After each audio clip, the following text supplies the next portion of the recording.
Hi everyone, hope you're doing well. This video is already on our channel, but I've cut it in half.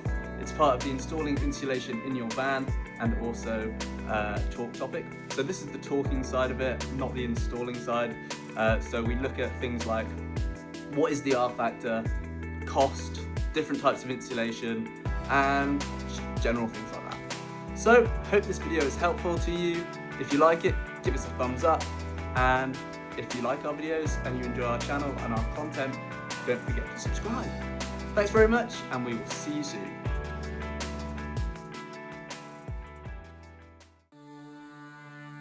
Hi everyone, hope you're all well. So, today we're going to be looking at the world of insulation. This is a topic which I wasn't actually going to cover because I didn't know enough about it. And then I discovered no one knows enough about it. So, I have definitely got my notes today because it's a big topic and I don't really want to get things wrong. So, the first thing I'm going to say is that there's not really a right or wrong answer to which insulation you use, really. All of the insulations that we're going to be talking about have their place. Whether that is in a loft, in a stud wall, in your grandma's greenhouse, keeping the frost off her plants, they've all got their place. It's just finding which one works best for the situation you're in. That's what I found. So for us, on our floor, we've used Kingspan, or an equivalent to Kingspan, which is basically just like the board insulation. We used this because it was free. We got given it, so that's why we're going down that route. Anyway, I put this comment out on a Facebook group I'm on. I basically asked about insulation, and I got loads of comments back saying, ask 5 people about insulation, you'll get 15 different comments back. And it was actually really true. However, the one comment that I got back which was really helpful was this. Basically, this is off someone replying to me. The best video I saw was a US company, van building company, pumping out high-end vans. Here we go, this is the key section. This was their comment. We don't know the exact correct answer, but we follow the best practices and we are happy with the result. So this is a high-end company from the US. That was their reply basically. They don't know the best result, but they basically have what works and they go with it because it works well. But they don't know what the best result is. There could be a better result, but for them that works. So, as I said, all the products have their place.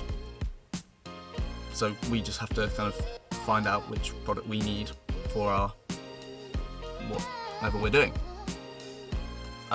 Moisture. Moisture is a huge thing with obviously insulation.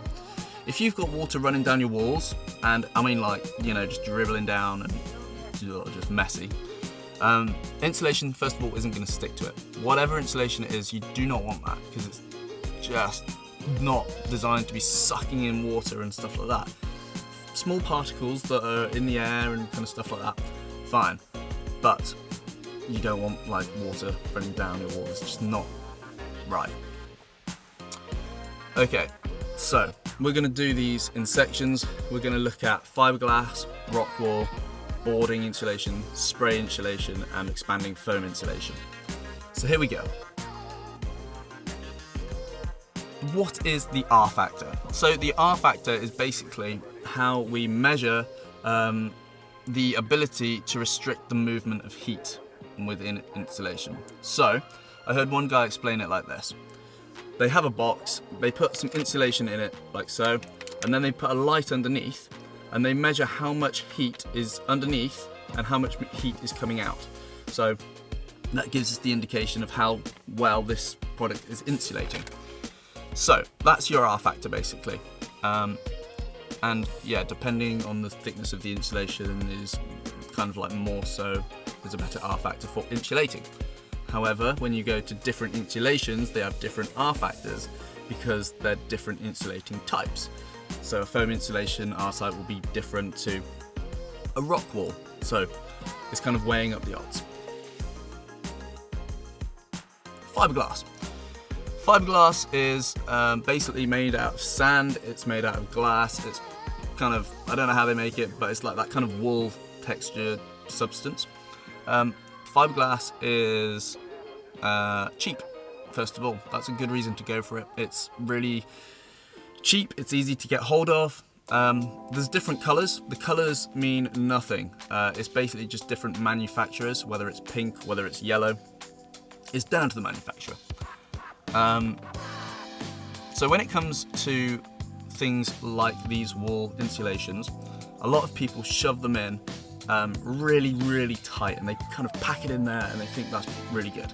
It's not. So it has to have some air between it. So instead of me slamming it in and it's really thin, there's not much air in there, but by just gently pushing it in, you've got a lot of air, which basically, the way it insulates, let me just look at my notes. If pressed together, there's not much air between the layers. The air between the layers is what makes it insulate well. I don't understand the science of it, but having that gap with air between is really good. So don't push it really hard in.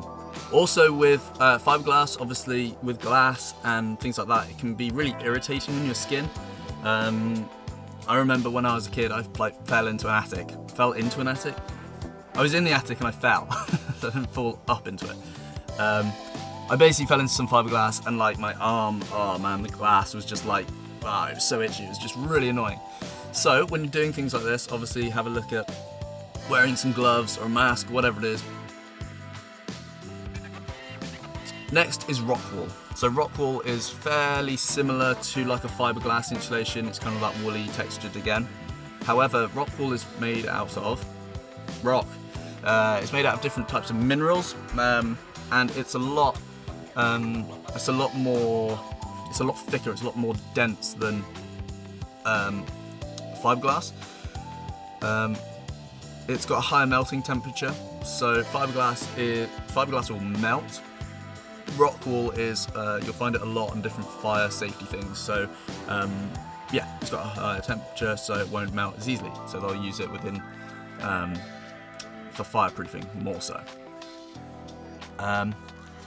Obviously it is a better insulation, or it's a higher R factor than fiberglass, but you pay for it. You pay for it a bit more because it is that little bit higher factor. So the next product that we're looking at is boarding, like insulation boards. There's 3 I've got written down on here. One of them which I don't have anything for, so we're going to leave that one. But first one is polyiso boarding. Second one is XPS, which I have nothing for.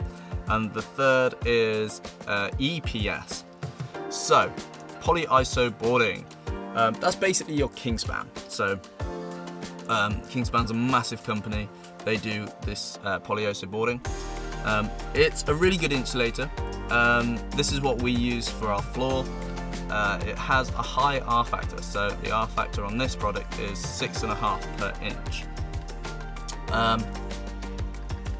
It's more eco-friendly, which is a good thing, than the other boards. So XPS and EPS, the polyiso is more eco-friendly, basically. XPS I have nothing for. I tried to understand it but didn't really, so I left it.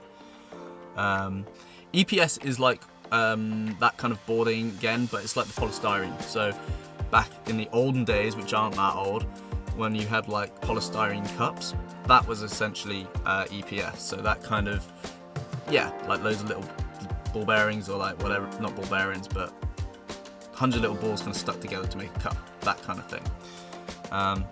It has less R value. It's not as good as polyiso boarding or Kingspan boarding, and it's not biodegradable, so EPS is not good. Basically, that's not me saying it's not good, because as I said, they've all got their place. It's just finding what works best. Spray foam. So I didn't really understand all of this because it wasn't something I was going to be doing in the van, so I didn't really look it up. but there's something called closed cell and also open cell. Closed cell is more expensive than open cell. It's much stronger than open cell. That's basically all I've got. But basically, these sprays are, they pre-warm the wall. If it's in a house, they'll pre-warm the wall. They'll have like, basically two compounds basically come together up a hose, and then when they get to the end of the hose, they mash together these two compounds, thus making the insulation spray. So then they can spray it into the wall. That's basically kind of it. As I said, I didn't look much into it. But if the walls are wet with moisture, like I spoke on earlier, if there's like any moisture really on the wall, things like this won't stick at all. They'll just kind of fall off because there's nothing to stick, like get a really good bond to. When it's dry, that's fine, but when it's wet, it just slides straight off. So I'm going to fast forward because I don't think those ones are overly relevant to a van. But by all means, if you want to check them out, can foam. This you can get from any hardware stores. Basically, you walk in, grab a can, and it's pressurized by air or gas. Yeah, basically, it's very relatively available. It's cheap. However, if you're getting expanding foam, there's a few things to consider. You can overfill a cavity or a van if you're putting it in a van wall. Expanding foam, once you've sprayed it in, obviously you can see it expand, and when you walk away, after a few, however long, couple of hours or so, it will still be expanding very slowly. This can be a problem because if you filled the cavity right up and you're happy with it, and you chuck like ply or whatever you're putting on over the top, that foam is still going to be expanding. So you could end up with a dent in the side of your van. That's if you like put loads in. Yeah, so just be careful with it basically. As I said, it's cheap and it's easy. But one of the big things with the expanding foam obviously is that once you've put it in, if you've got any electrical things or anything that you want to get out, foam is going to be a pain in the ass to get out. And you probably will never get it all out because it just sticks in there. It's like, yeah, if you've gone down that route, great. But from my point of view, it's just going to get stuck and wedged, and like if you ever want to get it back out for whatever reason, if you've got moisture in there and you need it back out, it's just going to be pretty hard to get out. So yeah, I guess so this is kind of mainly to do with the floor, looking at insulating the floor. However, when we come to do our walls and stuff, we'll do another video. Again, hopefully in more detail, and I'll have more information and I'll understand it better. But yeah, so as I was saying, like Rockwool or something like that in your wall, you can pull that back out. So any moisture, any wires, you can just kind of easily deal with. But hey, as I said, this video wasn't to say this is better than this one. It's all got its own place, and it's just down to whatever you want to use, really. So yeah, quite a big topic, which is quite boring. But anyway, we've covered it. Any comments, or if you think that you know better or anything like that, please chuck them down because it's all helpful. If there's any videos that you know of that are really good to watch, write them in the comments and we can all check them out and yeah, try and get our heads around it together, really. Anyway, that's it from me. Have a great rest of your day and we'll see you soon.